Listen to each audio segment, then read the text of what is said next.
Be afraid. Be very afraid.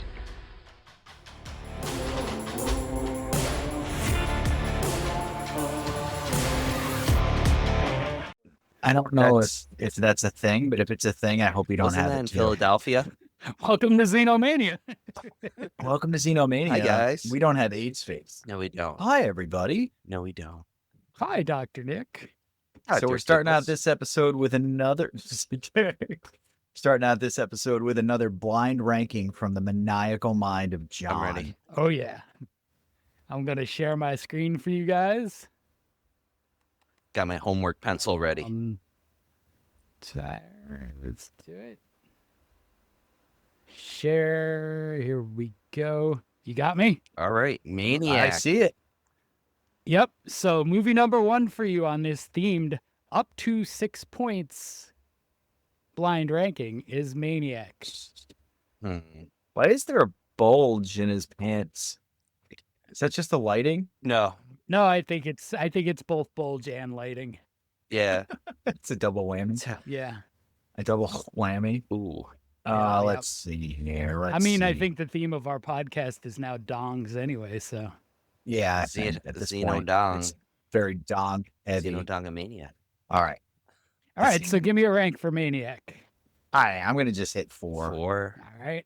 Safe bet would be 3, but I feel like 4. I'm going to go with 3. I'm going to go with the middle of What's it. the last time I saw this movie? All right. It's a good watch. Next movie. Basket Case.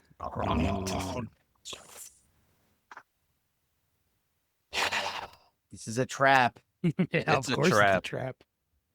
This is a trap. I mean, you can't go wrong with Basket Case at that lowest number 2.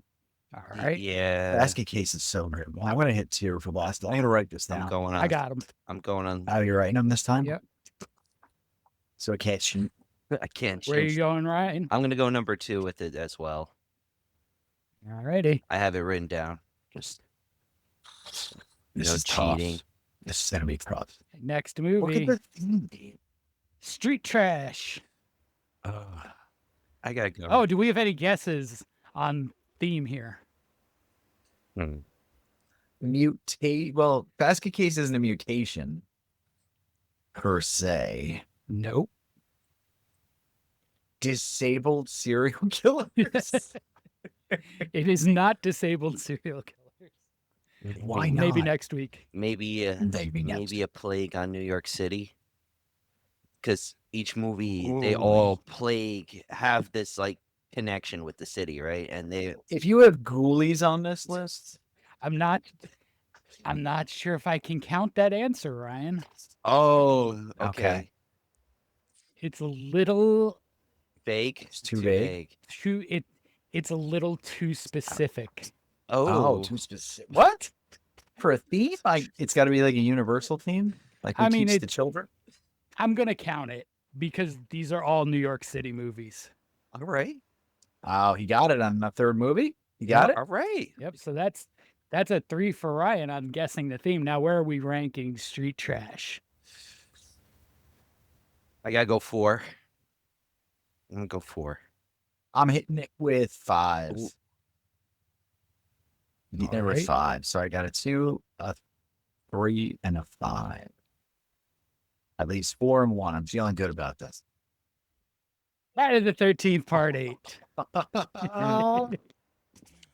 Damn it. I can't put that ahead of Basket Case for me. But it's making me question Can that what's be his my number number 1 one? though. If it's a New York City film, what's his number 1? And I'll be real. Part 8 is It might Alligator. not be one you think of as New York City either. It's definitely set in New York City. Gremlins 2. Oh, no. Gremlins 2. This is one I probably have 40 or 50 movies that could be on here, so we'll see this again. All right. I'm going to put this at number 4, even though I feel like I wish I could swap my 3 and 4 now. I think didn't you put Maniac 4? Oh, did I? Then Yeah. 3. This is a better 3. So good. right. That works out. Ryan? I'm gonna put it with 5. It's not my favorite Friday the 13th. I love 6. I'll wave a banner for 6, 4, and 3. You know what gets me? He's a 60 boost. It's the ending when the chemical waste turns him back into a child. Like, I get it, but it's like, that's how we're beating him in New York City. We can't drop him from Pretty like the Empire State Building or something. Like, you know, I mean, that would have been better. That would have been way better. Same way we got King Kong. I mean, for me, this would be far and away number one if it was like fully filmed in New York City. oh yeah, Got half it. of it's on the ferry boat, or the majority. I Okay, should say. So we both, the next ones, both are number ones, which Yep. is It why is- these suck so hard. cinematically is going to work very well. Number one. Oh, hell I'll take yeah. No, that. I'm cool with Yeah, this. I'm fine with that. I watched this as with other people as their first watch 3 times, and I've never been disappointed. Incidentally, this is why I'm so critical of Hereditary, because I just feel like it's an unfaithful knockoff of Uh-huh. Rosemary's Baby. Oh, Yeah, absolutely. I would agree. Like it could have been better if it was done with some heart. Mm-hmm. It literally says it's not what you're expecting.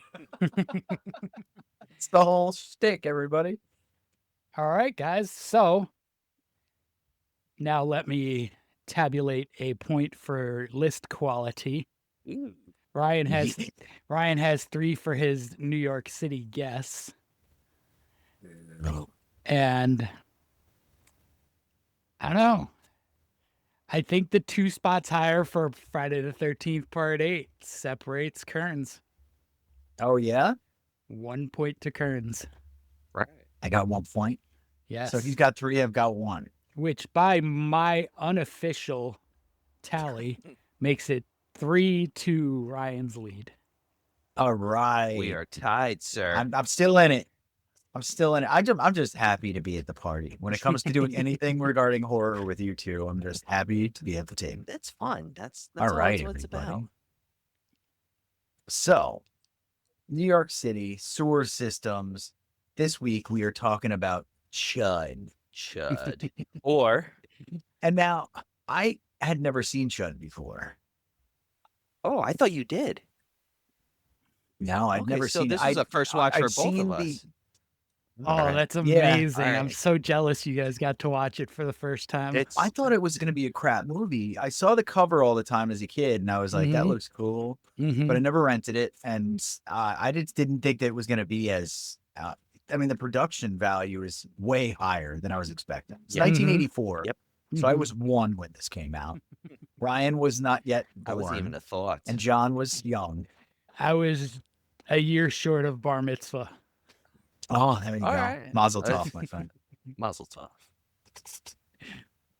But it holds up, guys. Yeah, it does. You got to watch this. As always, there will be spoilers. We're going to talk about the whole movie in depth in a second. But Mhm. name some of the actors that are in it besides John Goodman, because I'm stealing that one. John Oh. Goodman's in this, everybody. John Goodman is in this. It's best Briefly, cameo. but we do have John Goodman. Young John Goodman before King Ralph, before Roseanne, like in his way prime. before the Babe. Oh yeah. Mhm. Yeah. Way before he was the Babe. He was cop number 2 in C.H.U.D. Before the bunker in Cloverfield Lane. I mean, I would love to be in that bunker with him. Just saying. I'm grateful. Any time with John Goodman is a good time. Sometimes. I'd Sometimes. I'd snuggle up to He him. came in a gear right after this because he had those movies, but he was exploding out of Roseanne. Yes. America fell in love with him from Roseanne as Dan Connor. He was Mhm. just that guy. Everybody just like he came on screen and you were like, oh, thank God, Dad's. Oh yeah. Like he was nice. It was nice. Yes. So who else do we have? We get John Hurd. John Hurd was a cool surprise too, and he's Yes. you find out he's in it real quick. Mhm. yeah. I was like, what the hell's he doing in this? Yep. Wasn't he in the toy? Wasn't toy? No, it was Big. Big. Yep. He's like the jackass Wall Street guy in Big. Mhm. Yeah. He's in Big. He's in a lot of Oh, films. he's the dad in Home Yep. Alone. Home Alone 1 and 2. Yeah. He was also in The Like Sopranos. you see his face and you know him. Oh, that's right. Yeah, he plays an asshole cop in Yep. Sopranos. And he's in Snake Eyes. the movie Yeah. with Nicolas Yes, Cage. sir. That's an interesting Yes. reference. I like. I happen to have seen that in theaters. Oh, I love Snake Eyes. It's just iconic cover. He's been in a lot of movies though. John Hurd. Same Mhm. thing Yeah. with our other actor who's also in it, the good old Reverend, one of my favorites, Daniel Stern. Yep. Also, Yeah. Home Alone alumnus. Mm-hmm. I had to. I'm glad I looked Daniel Stern up because we almost had a Tim Curry moment. You thought he was dead? I have somewhere in my brain, I have him confused with somebody else who is dead. Oh, Okay. but And- thank God it's not him. I'm not sure who. Oh, jeez. I spent a good half an hour in this rabbit hole this afternoon trying to figure out who I thought was Who dead. did I kill by mistake? Who's dead? So The wet bandit? No, he's alive. By the way, listeners, we've been sending each other memes, Tim Curry memes, since I killed him listen, off. he's eating prematurely. 3 Musketeer bars. Manically. He's doing Tim Curry things down there. He I very don't know if much he's in good is. health or not, but he's very alive. He is very Um, alive. Yeah, getting his newspaper. and Speak stuff. about, what do you call it? So Mhm. I Chud. was gonna say, speaking about a Curry, Oh, sorry. we have Christopher Curry, who plays We do. I think Captain Bosch. I was gonna call him Lieutenant Bosch, and he's also in Starship Troopers right. as Rico's father. So I'm not very well versed on art. So maybe you guys can fill in this blank. Maybe listeners can fill in this blank spot for me. I know there is an artist named Hieronymus Bosch. Oh, cool. Okay. I just wonder if there's not some hidden connection to the character type in the artist or the movie and the art.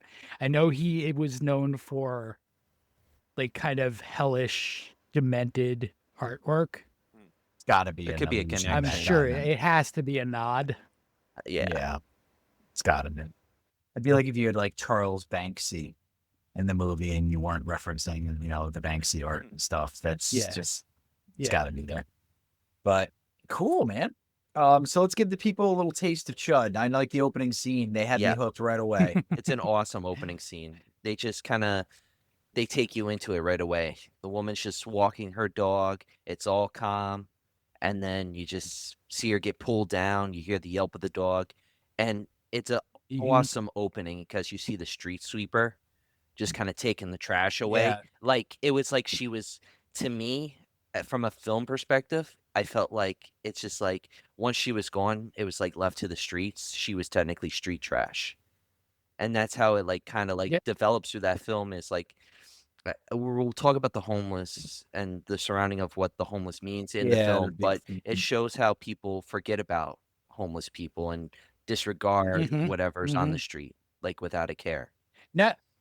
Now that said, I'm not sure she was homeless. Oh no, she wasn't. wasn't. No. I've always believed that that's Bosch's wife Oh, he kills his wife. because his wife is one of the missing people. It's revealed in the movie, so I've always sort of assumed that that's who that character is. If well, you know Yeah. what? Spoiler alert, ladies and gentlemen, that is his wife. It does say it in one of the lines later in the film because he has an Okay, emotional yeah. moment, and do they find her head? I'm trying to remember if they do. Yes, What's in the box? it was actually right Ooh. next to a pier in like a fishing net, so that's how he finds out. Mhm. Yeah. And that was his wife in the beginning, and it's a nice like connection. It was nice, a writer's connection in that. Yeah. Cool. So she gets pulled. I thought they were going to go for an environmental thing with the street sweeper, by the way. That they were going to do like, you're just like, not The Happening. That's the only movie that comes to mind right now that hits you over the head with its theme. Those trees. Mhm. And it's like, oh, yeah. It's like, it's, this garbage thing. Then we need to clean up this world and we're going to get chuds. No. Ryan's more spot on with regard to the human and connection to that. hmm Um, And I mean, it's an effective way to have her vanish without a trace. Yes. Right. It was useful. I like how it swings in and we get Cooper. George Cooper. George Cooper, who's the photographer with his super hot girlfriend, who's Mhm. also his model that he has to shoot. Lauren. And Played by Lauren. Kim Greist. And Kim Greist. For those of you who are going to conventions, She's- go to Hey, hers. throw get mama a signature. from the train, man. Yeah. It's a movie I haven't thought of in a while. And yeah, so he's kind of a flippant character a little bit. And they're doing, he's late on that sort of getting photographs of these 2 specific homeless people, Mhm. and he's got to get those in because they need to do an expose on them or whatever. Apparently of great importance for the newspaper. Yes. George is very unconcerned with deadlines Yeah, he is. Yes, George or gives zero schedules for fucks. that matter. He's Yeah. late on the pictures for the homeless story. He forgets that he's supposed to shoot a thing with Lauren that day. Yep. He's just a mess. He's kind of the strangest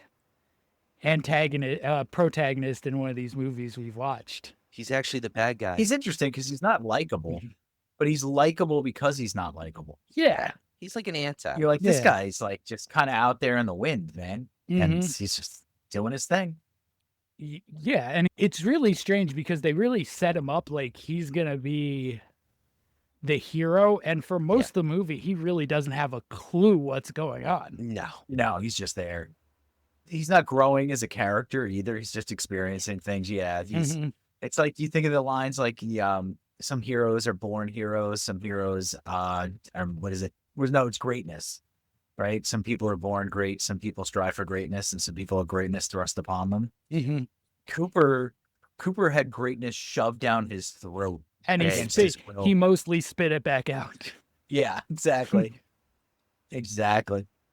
And it's good, man. The cinematography of the movie is very 80s, very Yes. dark, Mhm. very New York City as well, which is super It cool. works with it though, because it's the city. That whole darkness and Right. it just, especially with the sewer scenes, like Yeah. if I was gonna say, anybody who's seen the original Ninja Turtles movie knows what we're talking about right now. It's just dark camera work. Yeah. I mean, if you've seen an 80s New York movie, that's what you see. yes, It's like they didn't bring extra lighting. They just Mhm. kind of make it stay dark. Yeah. And not Tim Burton dark, not cute dark. It's just No. dark. Yeah. it's menacing. It's gritty. It's gritty in the 80s New York City before it got Disneyfied. Yep. You can smell this movie. Yeah, you Yes. can. It's Yes, kind of the best way to you- describe it. If you grew up in the 80s, you know exactly what this movie smells like. Anybody who's had to walk back to Grand Central like at 1 a.m. in the city knows what this movie smells Yeah, like too. yeah. Even today, it's got that same hot Yeah. summer Yep. New York City street smell to it. Like when I'm watching it, I was like, man, this is like bringing back memories of ambling back to the train station after seeing The Who or something like that. Uh-huh. Trying to catch the train Yep. before 2 God, now a.m. that you're older. Yep. And or you're sleeping there till 5:30 a.m. Yeah, no. That's when the chuds really Yeah, come it's- out. That's when real life chuds come out. Yes. Yeah, exactly. Well, So that's probably one of this movie's greatest contributions is just the word chud as an insult. it's so good. It's It's such a good word. anybody. chud. It fits for anybody. Yeah, it does. Yeah. Anybody you're mad at can be a chud. Damn chuds. It could be a description of how somebody looks. It's not a scary word either. It's a No. cool sounding word. Yeah. Which is an acronym for a very scary it's a very scary phrase. Two very scary phrases, really. Yes. Yeah, true. True. So tell us a little bit about what's happening to these homeless people that are already, living their dreams. Yeah. So you have basically a colony of homeless who are living in the tunnels under the city. I guess they're like access tunnels for the subway system and whatever. They've started to disappear, but really, old Reverend AJ is the only one that has noticed that the homeless are disappearing. He runs a soup kitchen, and it's kind of implied that he's a little bit of a huckster, maybe. Yeah. Yeah. But he's very. Huckster's a great word, by the way. An underused word. He's reported the missing, and nobody's come to investigate. So he's really surprised when Captain Bosch shows up, asking him questions about missing people, only to then really kind of discover that Bosch isn't there asking about the homeless people so much as his wife. Yeah. The homeless people come to his awareness in that scene. Yes. Got it. Because Daniel Stern's character, I mean, from what I remember, I believe it was 12 missing. And then we have a really cool scene where Bosch, the Reverend leads Bosch to one of the underdwellers, and he's gone insane. And I don't know what he's reciting. I don't know if it was written for the script or if it's like actual English, like playwright he's actually reciting. But he recites this monologue, and with the knife, it's really good cinematography how they film it and everything. But it just kind of leads Bosch down that rabbit hole, like literally, as the Reverend shows him the entrance, and they hear the chuds in the background, and they find the radioactive the I don't know what it's actually called, but the signal for radioactive. Nuclear waste, right? No, like The Geiger counter. That's There we called the go. Geiger counter. Okay. Yeah.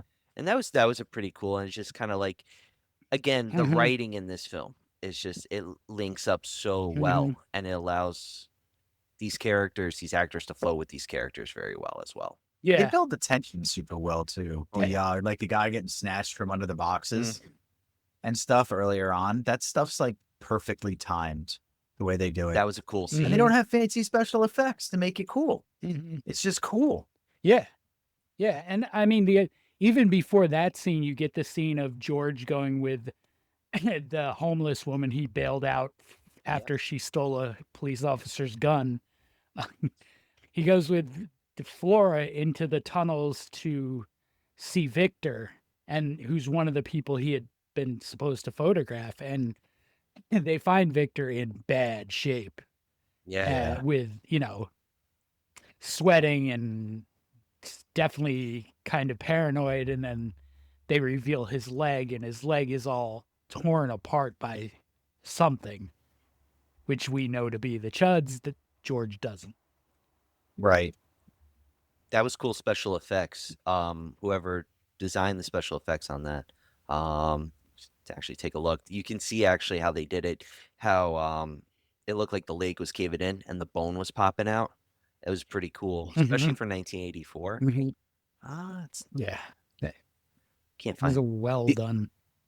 Body horror is so hit and miss during that decade too. Yes. So it's either can't be like, oh, okay, this is that kind of movie, or you're like, oh, Oh, it's really well done prosthetics. I felt it right where is it in the shin? He gets bit. Like you can just see like that white bone just like sticking out, and it's like, ugh. Yeah. I'm like, no. Yeah. It was gritty. Like I said, it was a good movie. I couldn't watch it with as much fidelity as I'd like to have. I watched 35 minutes of it actually sitting down staring at it, and the rest of it during commuting. So it was like listening, glancing. It's just the way it is in life right now, boys. So I was like, man, I love it. but I was impressed by how good the movie is. So the special makeup editor was John Caglione Jr. Okay. Ooh, John Italian Jr. Yes. Got it. He's amazing. I feel like it's very, at that time, I guess the hottest designer was Tom Savini. It's very, he could have given him a run for his money. I don't know what other films he did, but Savini, Greg Nicotero, Yep. guys like that. Yeah. he's in that wheelhouse. Interestingly, guys who came from the Romero tree. Oh boy. Everyone comes from the Romero Oh, tree. boy. It's either the Romero I was tree, gonna say. the Craven tree, or the Carpenter tree. Yeah, kind of. All the ones that are worth Can you something. imagine? Actually, no. There's different era now. We've Yeah. got a few big upstarts going on. Yeah, we do. Now it's not even directors that people are following. It's publishing houses like Neon and stuff like that. And where's it? 832 or 824. Yeah. 824. And Blumhouse 32. and Yep. It's like, oh, I want to see the Blumhouse movie. Instead of, Blumhouse. gotta go see the new Carpenter flick. Are you 13? No. Is that a lot? Is that for rated R? I think a lot of Blumhouse is PG-13 and 100%. kind of looks that way. If you want Feels that way. If you want good horror, you gotta go with I feel 824 or Neon. Which one did Barbarian? That was 824, I thought that was Neon. or is it neither? Might be Neon. If you Might be one of the- neither. if you guys know, It might be neither. listeners, if you listeners know, put it in the comments. We'd like to know. And also like, share, and subscribe. Nice little plug in there. See what you did there. I was gonna say it, but now I'm not going to. Tell us, because I'm not looking at it right now. We're gonna find out after. But I will say this: A24 did pass on producing Barbarian Stupid move. during pre-production, and Neon did too. So it's neither of those two. So I can say that. I'll much. be honest. They both passed on the movie. That's a stupid move because that movie was really good. I like Barbarian. Oh, cool! There's 3 studios. Maybe they can tell us more about their studios because I haven't heard much about them. But all right, so back to C.H.U.D. Back to C.H.U.D. So yeah, if you're looking for that vibe, that like original Batman sort of feel in when you're watching a movie, a story that's not too serious but more serious than a B horror movie and well flushed out. It's just a good watch, good hang. And I like the culminating sort of, issues and things like that they run into. You're aware, if you're watching it like we watch movies, you're aware of the underpinning of like a theme of humanity. Mm-hmm. That these people aren't trash. These homeless people are people. Yep. Does Cooper ever come to that realization? Do you ever feel like Cooper ever cares about the homeless? I think he cares from the start, sort of. Like maybe not as deeply as AJ. I don't know that anybody, because it quickly is apparent that AJ is not running some kind of scam with his soup kitchen. Like this is something he's really invested in doing. It's like his redemption arc. And I want to say I agree. I do feel George has more of a heart for the homeless because while he's doing the photo shoot, he leaves halfway to go bail out the homeless woman. Yeah. So I feel like he's grown more of a connection by taking photographs of them and like just kind of feeling their pain. Like the idea of like you're going to war, you take the photos of the war-torn soldiers and you kind of embrace and feel what they're feeling. Yeah.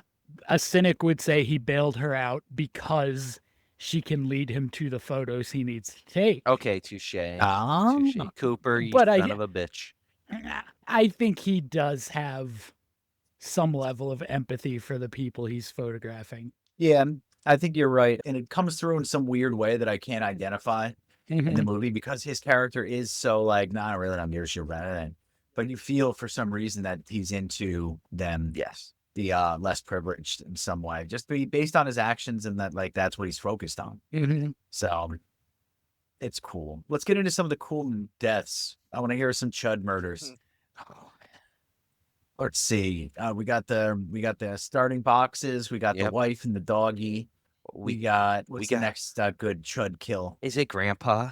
I'm trying to remember if it's Grandpa. Is Grandpa number 3? Or is he number 3? Or was he number 4? I think Grandpa's number 3. I think Grandpa's 3 also. Yeah, I thought it was Dad originally, because even in the trailer, it depicts that it's like father and daughter. It takes a worse turn when you find out it's grandfather and granddaughter, and she watches it happen. Yeah. It sucks. Yeah, and that's sort of core memories. That's the death that shakes Bosch from going along with the police cover-up. Yes. Of what's going on. That's the one maybe it's talking to the little girl, maybe it's the added to his wife and everything else, but that's when he's like, no, I'm not covering this up anymore, and I want a meeting. Yep. And I want the commissioner. And that leads to them get the commish out. What, Michael Chiklis? The commish? Yeah, exactly. The commish? Michael Chiklis. But that leads them to meeting Chiclets. They meet Wilson, who that's like, I did not like his character. I couldn't wait for something bad to happen to him. But regardless, he runs the Nuclear Regulatory Commission. He feels like he is a snobbish asshole, actually. And they reveal all the proof. The Reverend Bosch, because they collected, I guess, a shoe.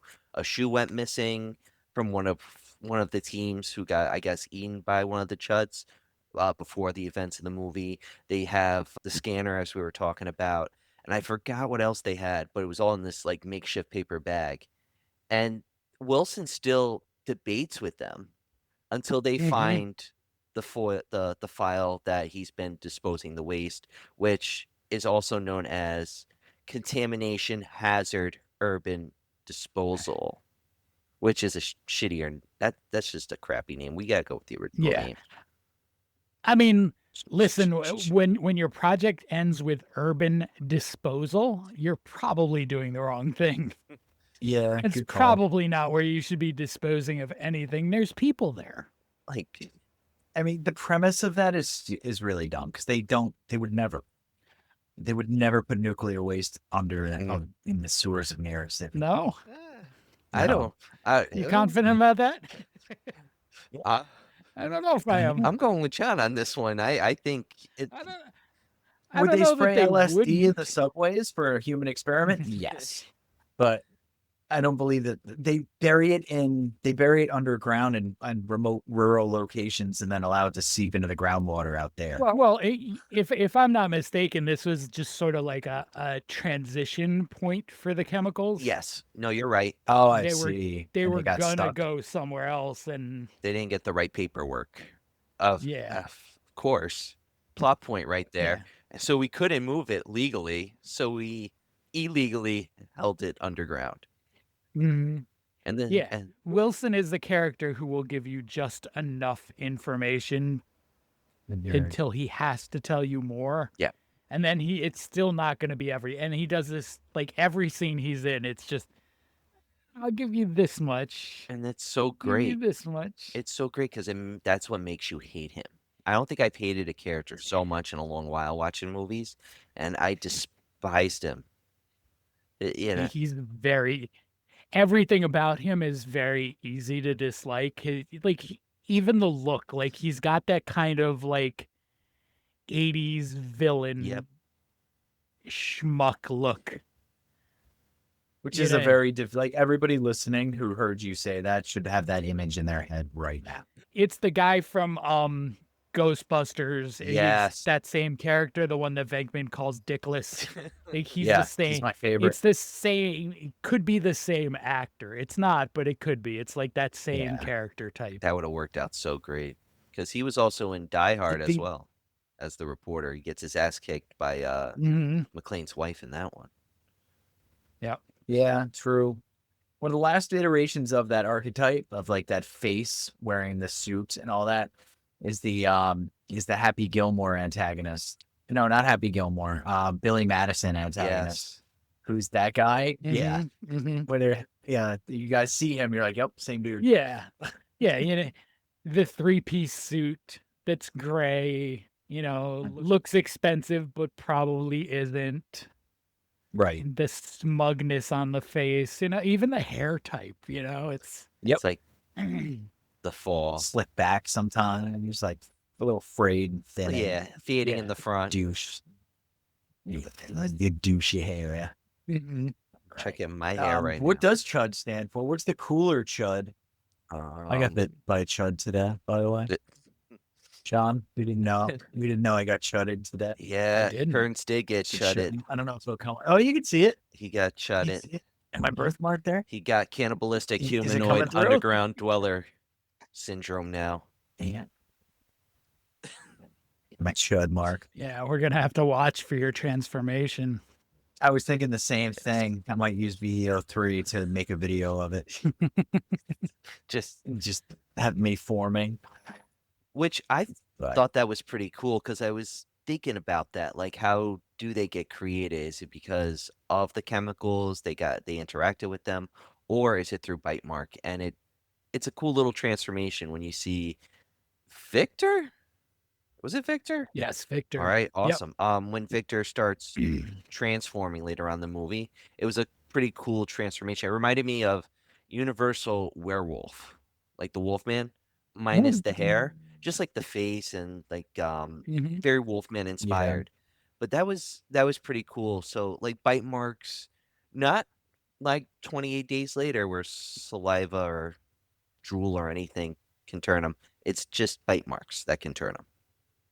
what's interesting about it is I was like, okay, so this isn't a zombie.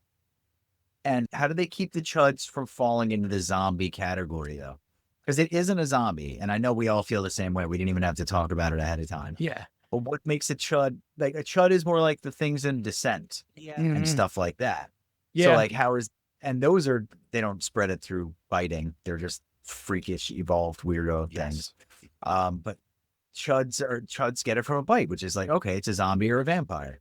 But they're not. No. They're closer to a ghoul. Yes. They're I would almost put them ghoul and werewolf. Yeah, I see that. It's they're A werewolf. Werewolf. yeah. A gwud. A gwud. A wool. A wool. A wood. wool? All right, they're just CH.U.Ds. But yeah, A but wood, can you yeah. put your finger on what keeps them out of that category? Because it's totally not, they're totally not zombies, obviously. Because they're humanoid after their transformation. They're not They're- humans. They become something different. Whereas for me, zombies are just dead people. It's okay. Fair enough. Oh, there's change is coming. You're turning I'm glad you you're guys turning got that. green, sir. All right, so how do we beat these bastards? Let's Well- get to the climax. Well, plan Or we one jump- is we're going to send a team down. The NRC is going to send a team down Yep. to eliminate the CH.U.Ds. First off, And Bosch, Which is the American. their one. elimination is just a camera. It's just a handheld recording camera. yeah. That's their defense. And Bosch takes it on himself, unbeknownst to Wilson, to send his own team down there with them with flamethrowers, Yes. Oh, a little thing action. Okay. which would seem like it would work, except it doesn't. Why are they impervious to the flamethrowers, John? I mean, they really don't even get a chance to use the Because flamethrower. they get jumped. That's Yeah. why. Oh, I thought they Mhm. did. No? I mean, I think they spray it like it sprays Okay. like, but more of that like panic fire than Okay. game over, Con- man. Like that control. kind of thing. Yeah. Because I thought they were walking through the flames. Because I thought they were shooting and they were walking through the flames, showing that fire didn't affect them. Which Mhm. either way, that's a nice little twist. So it shows them that they are somewhat indestructible. Like Are they slimy? they look They look slimy. pretty slimy. So if they're slimy, you get the salamander effects, where they always say that salamanders are immune to flame, Ooh. Mhm. which isn't true. You Okay. put a flame on a salamander long enough, it'll dry up the slime and it'll burn. But if you hit it with a, it'll just crawl away right after because Mhm. it has enough slime. Hmm. So that could be it. Well, Okay. Mhm. that's why in Fahrenheit 451, the salamander is the symbol. Yes. Such a good The book. hearth and the salamander. Anyway, sorry. Nah, I was. Moving on from being a nerd. Back to That's not. Back to That's not CH.U.D. being a nerd, man. Fahrenheit 451's amazing. We taught them all summer in a day in summer school. Another Ray Bradbury story, and it landed so hard. I gotta give you Hold that on, one. was it the one with the house? That's a different one. That's my Oh, favorite okay. Bradbury short. Or yeah, that one's oh god, I can't remember the name. I'm slipping on it. Here Comes Soft Yes. Rains. That's so good. That's the house the automated house after the nuclear apocalypse. That's a cool one. And the cartoon, the Russian cartoon, is freaky. Just saying. That one was Yeah, weird. It was like way too hard for those kids. That was way too metal. Like it reminded me of heavy metal actually. It was same animation, but with these chuds, back to CH.U.Ds. their plan, Wilson's plan, is to basically gas them. Yep. And at the same time, the Reverend, he's on his own journey, right? He gets trapped by one of Wilson's Yeah. guys underground. So he can Mhm. get rid of basically the evidence and the Reverend having this knowledge. Mhm. Locking him underground, basically in his cellar. Yeah, his cellar, basically. Yeah, the cellar to the soup kitchen leads into the tunnels. It's got to be cool. There you have it. Trying to grab some macaroni and There's cheese. always a connection. I was gonna say there's always a connecting tunnel or something like that. Here at CH.U.D. It's not like there are people that are living in tunnels under New York City. No, North Chicago. no. Or are we too far out of that story for people to get the reference? Oh no, I was just talking about that with Jada. There were Hasidic people who built tunnels under synagogues and Mhm. so they could move around, and people were like, I hear people downstairs below my apartment. And the cops were like, "You're an idiot." And there were dudes down there, people down there under the ground. Yep. Oh, we were Oh actually boy. talking about how like there's like different paths, there's different like connected with the Underground Railroad, and how there's also like abandoned train stations down there, subway stations, and I've been there. I've been to those. I worked the subways of New York City about 3 times in 5-week rounds, and I've been to the under subway. Did- Like the scene in Ghostbusters 2? yes.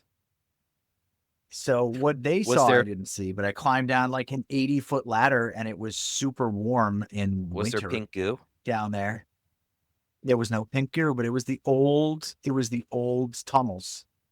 That's cool. Now, I don't know if they were using it for an aqueduct or a subway, because I didn't see any tracks, but I was like very far under the ground, under the city. And when we did the subways, I would see cool stuff all the time. There was one dude who built a house out of VHS tapes.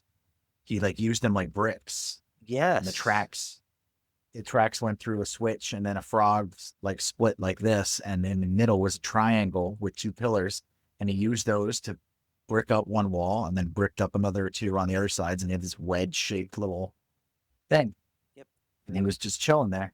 That was from you mentioned it in episode 3 when we talked about Oh, god, the chicken, eggs in a basket. Eggs in a Eggs basket. in a- Oh, from V for Vendetta? Zombieology. Yes. So Oh, okay. check out that episode, guys. You can hear more about that fortress as well Zombieology. as. Wow, you remember the episode I referenced that in? Listen, I'm wild, I'm dude. in it to win it. All wild. right, I'm like trying to be the Ed McMahon. I have a good memory. All right. That's cool. You're gonna go That's to cool. people's houses with fake checks. Yeah. Is What- that what was his is that a clearinghouse? skit that we can Hey, do? hey, dox yourself in the comments. We'll send Ryan with a big Yeah. fake check. Or There you Brian. go. We have our cast spread all over the place at this point too. It felt like pre-Stranger We've- Things. Yeah, we have George off on a quest to recover stolen photographs that he thinks this sleazy reporter took. Yep. Lauren's doing stuff in her apartment. AJ's trapped in the tunnels, and Bosch is trying to resolve the chuds. While arguing with Wilson the entire time. Yeah. And what happens next, guys? Well, Cooper's reporter gets eaten by a chud. So Cooper is kind of Mhm. left alone, and him and AJ unite us at some point. Lauren, she gets attacked by a chud. A chud crashes through her apartment. Poor woman's crying and asking for help, and no one's helping her. And I'm trying to. Do they? Does she get 8 or does she No, get out of that that's what I'm She trying situation? to remember. Is escapes. she okay? Her neighbors are not so lucky. Oh, hold on. The old distract them with the neighbors. So Got he. it. Oh, Mhm. so the chud got the kid and the mom. I mean, it got into the apartment. There's no reason to believe I that was- it didn't get the child and the mom. I was on edge for that scene because you see the door knock, and I'm like, she's gonna open that door, and this Uh-huh. girl's gone, and you just keep seeing her walk back and forth. It was really good suspense, and then when the door crashes through, game over. Game over. Game over. I thought, All right. Got some good Chud hardcore chomping action details. Let's hit what happened to John Goodman. John Goodman plays a cop that just walks into a diner with some swagger. yeah, he does. with some only the kind of swagger you can have. It's John Goodman in the Yeah. 80s. So this is the scene that sets up a sequel. You get a diner full of people, including police officer John Goodman. Yeah. And, we've seen what should be the end of the Chuds. They've been gassed, they've been killed, Wilson's gone. And the Chuds are not really gone. They crash into the diner and they have a meal. Oh yeah, they do. Well, why can't we get the real Chud 2 with John Goodman? Because he was. Right? But he's like old I was Chud. gonna make. I'd rather see a sequel to Arachnophobia, sir. I want to see him dancing. I mean, me too. Me too. For sure. But all right. So that's the end of Chud. Yeah. Chud 1. There is a Chud 2. We've already established that it's got nothing to do with Chud 1. No. Chud. Not Chud 1, just Chud. It's nowhere near as good either. It's And Eerie is a good movie. fun. Chud 2 is fun, but it's not good. No, I mean, Chud is a really good movie, man. Chud is like I said, it amazing. was a very pleasant surprise. I was not Mhm. expecting that type of 80s nostalgia. With regard to like the filmmaking, with regard to how the movie's made, how people, I forgot how they used to tell a story, and I like it. Mhm. I like the pacing and how it resonates, the suspense building. It's the little 15-second shots they take to make it, do it with fidelity that's not here anymore. Like Mhm. everything is sort of tick-tocked up, and it's all too quick Yep. shifts, quick Yep. camera changes. Yeah. And it was nice to go back to the old way. Yeah. Chud is paced like an 80s movie. It doesn't need the action scene every 5 or 10 minutes to keep your attention. I mean, just that scene with the commissioner and Bosch and AJ and Wilson that's a good 5 to 10 minute scene. And it keeps your attention because it's just the dialogue. It's also the actors and how much. Oh, it's absolutely the acting. That scene is so well acted. Yes, and you guys might not know. I'm a big fan of Lois and Clark, The New Adventures of Superman, Dean Cain, Terry Hatcher. Clark Kent's father is the chief, I think. So that was pretty cool to see him in something else.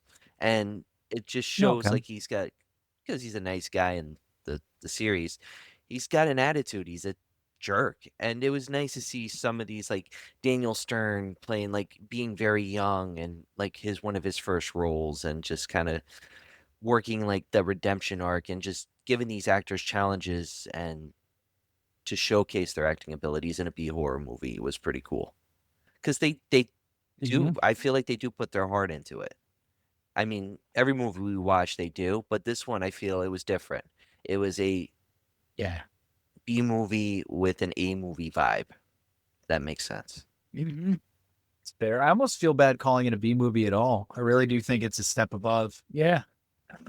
Yeah, I Like It- it's just, I mean, it's really only B because of budget. Yes. Like, yeah. it's not a big budget movie. We've talked about many of those that are amazing. yes. And we have more on tap. Oh yeah, we do. Yeah, exactly. Especially for It's gonna be listen, million. I'm excited for next week's episode. All right. Tell the listeners what that is so we can edit it out when we switch it up. Oh no, we're definitely going forward with Sleepaway Camp. It just fits with the summer Yeah. vibe and dongs. Yeah. And yeah, dogs. Spoilers. All right, guys. Yeah, we spoiled the dogs for you. But all right, guys, that was Chud. Definitely give it a watch if you haven't already, but you totally should have before you listen to this. And we're gonna get into our top I five. was gonna say, There's a really awesome set from Arrow for Chud. They did a really nice job with it. I think it's getting a 4K later this year if it's not already out. okay, But there's definitely a really nice Blu-ray version of it that's available. that will be added to my collection. Yes, and And they have it. it's pretty cheap on the streamers. Yep, I was gonna say I paid $2.99 through Amazon. I rented it, and it was the best $2.99 I've ever spent. I will admit that. But you were leading You in. never got a bacon or ketchup, salt, pepper back in let's see, $2.99 back in 1999. Would be around that price. Probably a little cheaper in 99 I spent actually. $7 on a bacon, egg, and cheese recently, and it was delicious. I'm not doxing us. I'm not telling you where I got it from because that would definitely dox us. And I'm not doxing tonight. Anyway, so let's do top fives. I went different with my top fives. I went trivial on this one. And I went trivial because we talked about earlier John Goodman. This is one of John Goodman's earliest roles. And I went on a research type deal of finding out certain actors that I have a lot of respect for who I didn't know were in horror films, who I did know were in horror films. And these were basically their first roles. So I thought changing it up, do a little trivia top five. And for number 5, I'm going to start with in his second ever appearance in film, Monkey Shines. That's Stephen Root. I don't know if you guys are familiar with Stephen Root. No, he. Have you seen Office Space? Oh, you got my stapler. My stapler. Oh, that's him? Yep. Okay. He's an amazing actor. His second appearance in any film was Monkey Shines, which we've mentioned before in the podcast. Basically follows a young athlete who becomes paralyzed, quadriplegic, and develops a bond with an intelligent service monkey named Ella, who becomes homicidal after she is injected with the experimental serum of human brain tissue. I know. Sounds like quality. Oh, it's a family movie that I definitely recommend on Christmas, along with Schindler's List. Yeah. Yeah, There you yeah. go. Who There you directed go. that? George A. Romero. Also, the screenplay Yes, was sir. by George A. Romero. Nice. Yes, sir. You know I'm not going to let George A. slip there. John's gonna, you know what, John? I'm gonna like pull on your heartstrings tonight because my number 4 is The Stuff, because it has, from a second appearance in film, Patrick Dempsey, who you guys can check out in the new horror film, somewhat, Thanksgiving, which should be coming out with a sequel either this year or next year, which he will be a part of too. But that was Patrick Dempsey's second film, and again, we've talked about The Stuff. On our list this year too. Maybe. Oh. Wasn't he? He was also. It's in our letterbox. Was he McSteamy or McDreamy or On Grey's Anatomy? Grey's Anatomy? Oh, he was McSteamy. Wasn't he? McSteamy. It's McSteamy and McDreamy. I can't. I'm ashamed that I know those two names.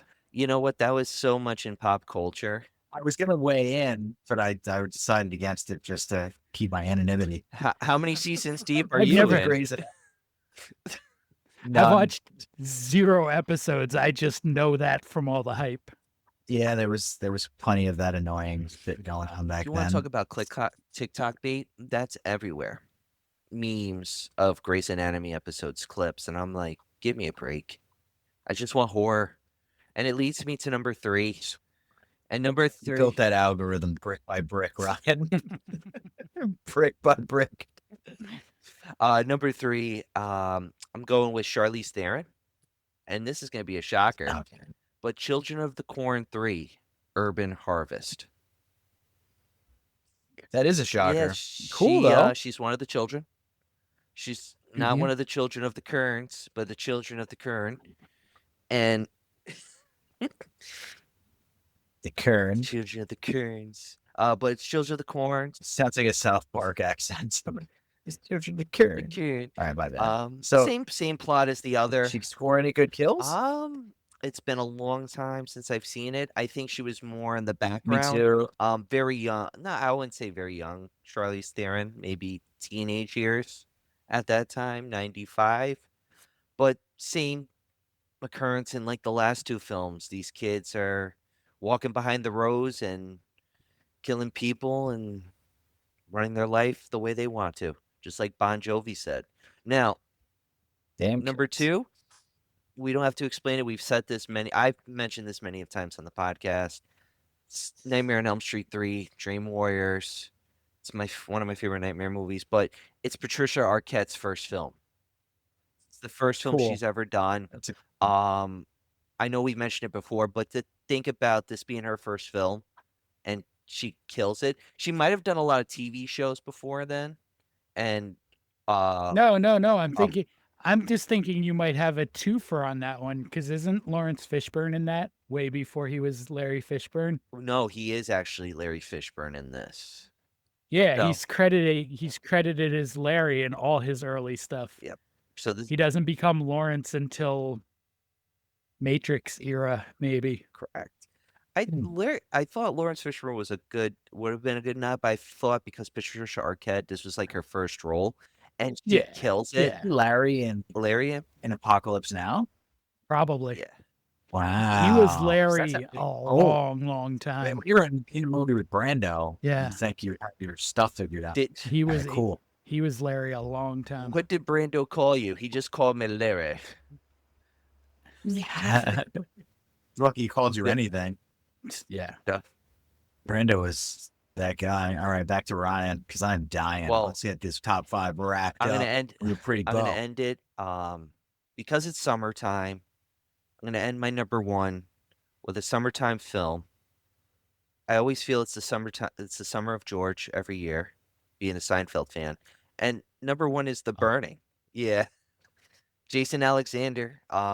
This is, I think, his first or second film role he's ever starred in, and he's got a full head of hair, and it just shows Mhm. that he, again, puts his heart into it. Besides doing the, what was it, the Mick BLT commercials, he puts his heart into this. Mick, yeah. Yeah, the Mick BLT, was it called? The Mick LT? GLT, I want to say. It was just basically a quarter pounder with lettuce, tomato, and Back in Nice the one. day. That's another twofer because that's early Holly Hunter. really? Yup, Okay. Holly Hunter. Mm-hmm.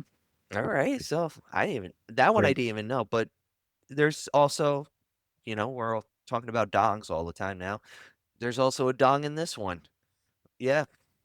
Yeah, there is.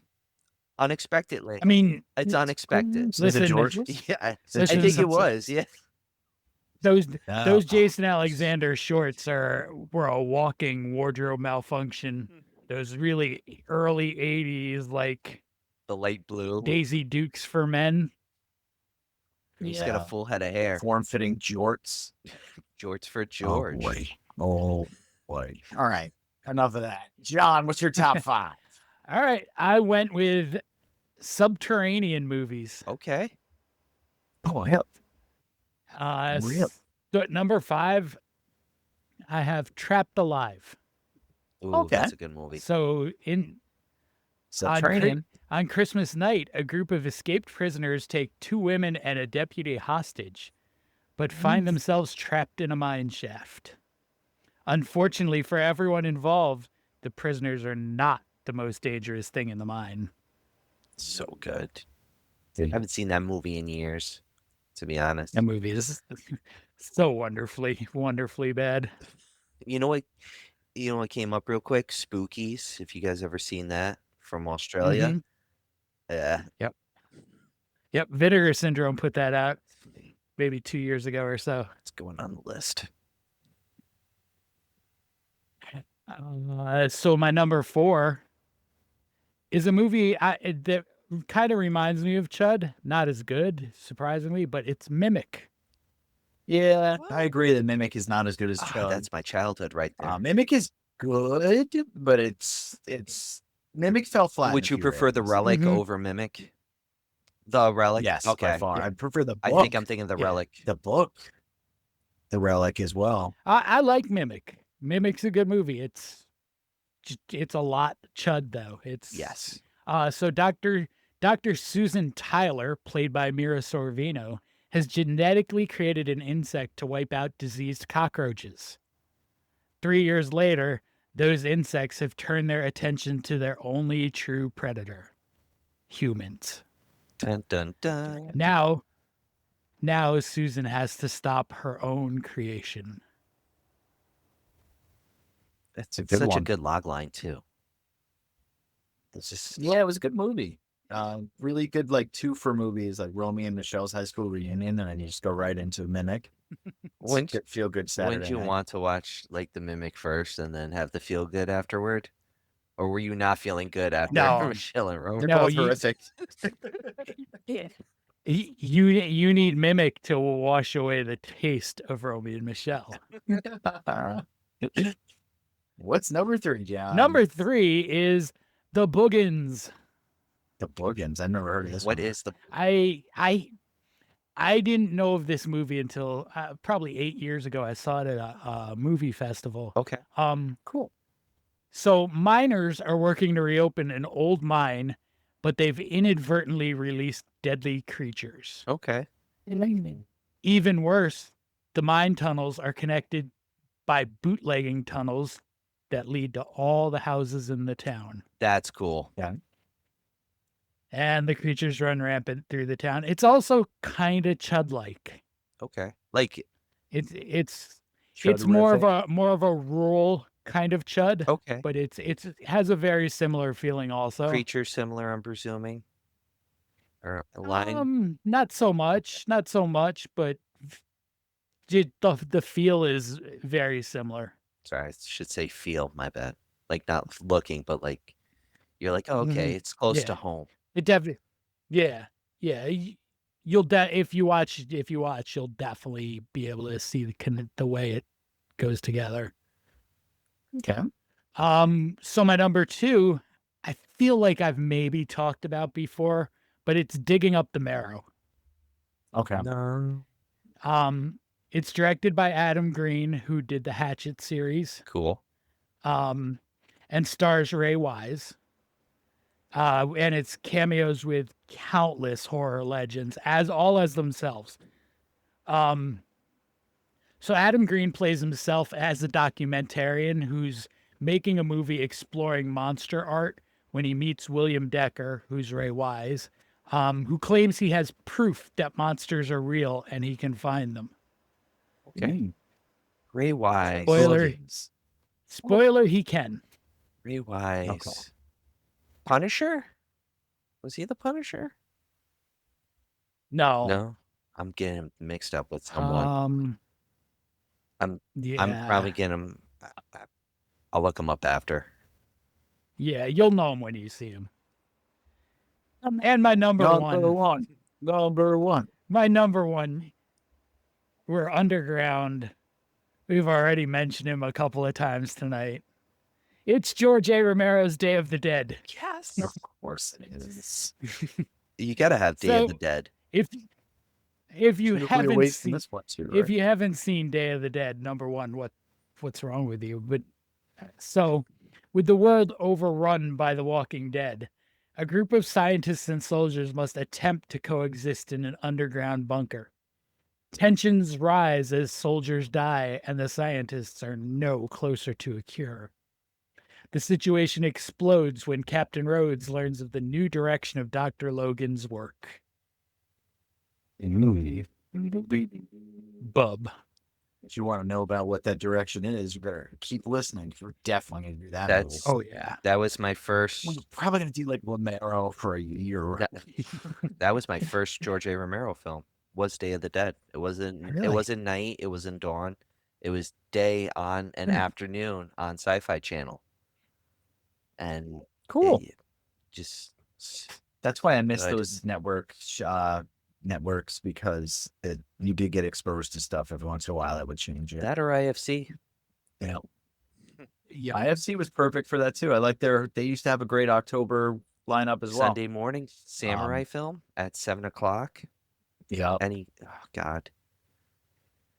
And the Crying Game, just in case, There it is, Dongs. All right, Dongs. everybody. That's how we're going to end our Chud episode. We hope you enjoyed it. Definitely go see Chud if you haven't chudded before. Definitely Chud now. Have a good one. See ya, Chuds. Be very